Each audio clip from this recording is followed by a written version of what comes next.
the feds are seizing control of Rikers Island. This is unbelievable, you guys. I mean, it needed to happen. It sort of obviously should have happened. But, you know, New York, they didn't want anybody interfering, even with criminals there on Rikers Island. In fact, Letitia James, et cetera, they were putting up all of these obstacles to that one. It all happens, right, as we're looking at Letitia James, who's getting subpoenaed in the mortgage case. Subpoenaed in the mortgage case. Well, you know, they can be subpoenaing her in perhaps this case of fighting ICE there at Rikers, because that's another one where the state of New York is just in total opposition of what they're trying to accomplish there at Rikers. Tom Homan speaking out on this and making it very clear. This is just last night on our friend Laura Ingraham, one of my former colleagues at Fox's show, and he says, you know what? I'm coming for you. I'm coming for every single one of you. You're at Rikers. You're a prisoner. You're not going to stay in this country. Getting ICE officers back in Rikers is meaningful, because we agree that, you know, the worst of the worst, the firearms violations, the murders, the kidnappers, the rapists, you know, will come to our attention, term release, we can grab them. But I've made it clear, I want everybody. If you're an illegal alien, you get booked in Rikers Island, I don't care if it's for shoplifting, I want them. So this is a start to deal with the worst of the worst in the beginning, but I made it clear that I plan on the whole of them. I want everybody. So we're going to work toward that. We agreed to some other things I'm not going to discuss on national TV, because I don't want the city council to know what I'm doing. City council is fighting the mayor and everything. So let's surprise them on what we're coming to the table with, and let them sue me. Bring it, because I'm done. I'm not running a popularity contest. I came to New York to get meaningful action.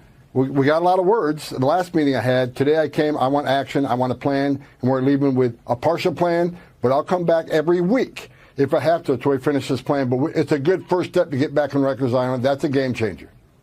Amazing, amazing. Total game changer. He's back there in Rikers Island, as he should, right? I mean, in other words, if you committed a crime and you've been thrown in prison for that crime and you're not even a citizen, like, why are taxpayers actually paying for your 3 squares a day? Thank you very much. This is something that came up as recently as February 14th. Everybody criticized the New York mayor for this one. He's in bed with the Trump administration because he's willing to do this. No, it's just common sense. And by the way, it's the law. How many times do we have to go over this? It can go all the way to the Supreme Court. I don't care, guys. You know what? The one thing that the federal government does have power on is who's actually here.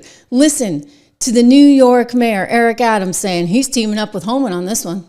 You've agreed to sign an executive order to open up an ICE office at Rikers Island so that these dangerous criminals that are here illegally can be deported.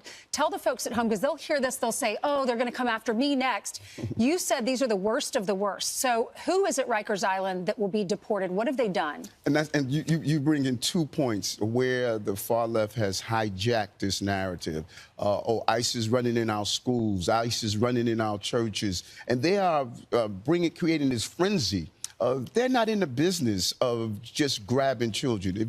And we need to, just stop all this noise.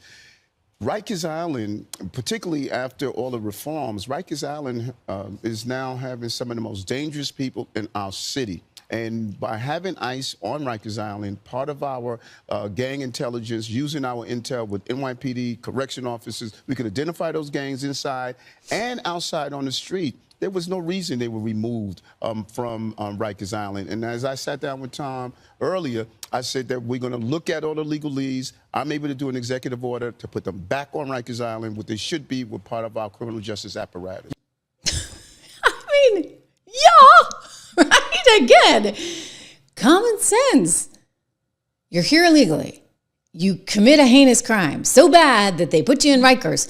But nope, Letitia James and everybody else, they're going to defend you. Kathy Hochul, they're going to say, can't have ICE over there in Rikers deporting people. And Tom Homan's like, you better believe we can. You better believe we will. And that's exactly what's going down. So really kind of an interesting twist in all of this. And it shouldn't even be a twist. It's like kind of just the pendulum swinging back to normalcy, like the way it used to be, right?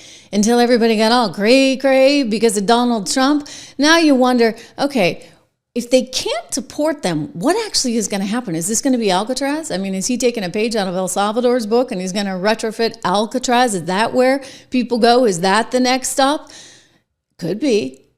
In fact, Pam Bondi says she thinks it could be kind of an economical arrangement.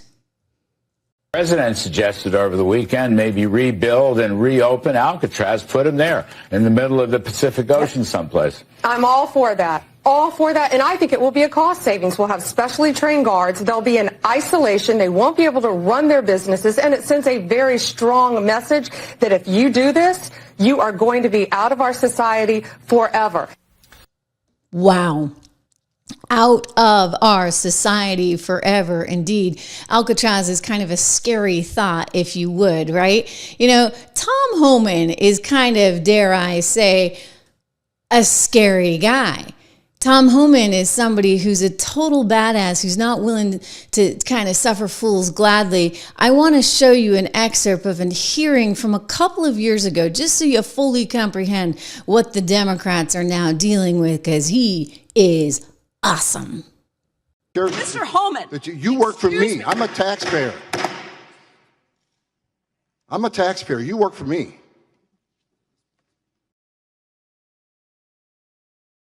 Oh, there's more. There's more. Yeah, he made it clear.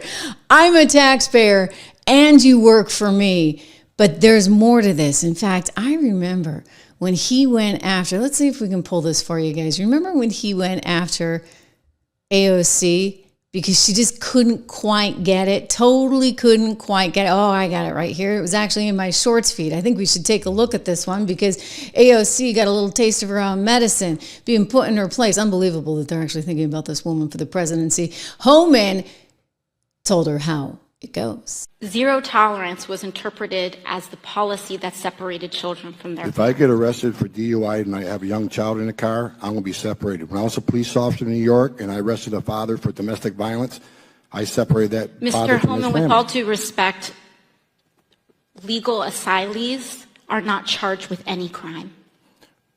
When you're in the country illegally, it's violation 8 United States Code 1325. Seeking asylum is legal. If you want to seek asylum, you go through the port of entry, do it the legal way.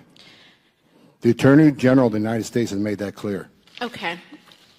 Mr. Chair, the memo is submitted to the record for review. Inspector General Costello, one last thing.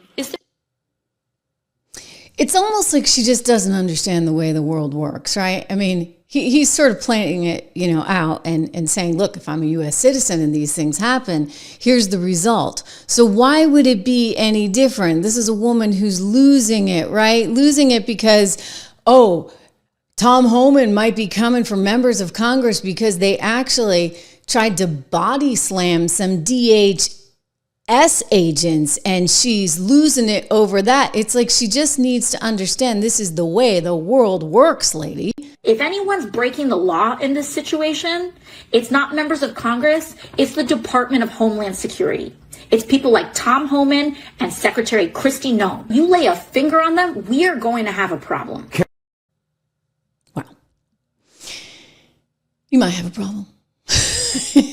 And again, we can escalate it all the way through the courts. And the courts are going to make a decision that the executive branch and Congress, by the way, has this power to actually enforce immigration rules. I mean, you can go to the Supremacy Clause if you'd like to, because the Supremacy Clause actually spells it out quite nicely.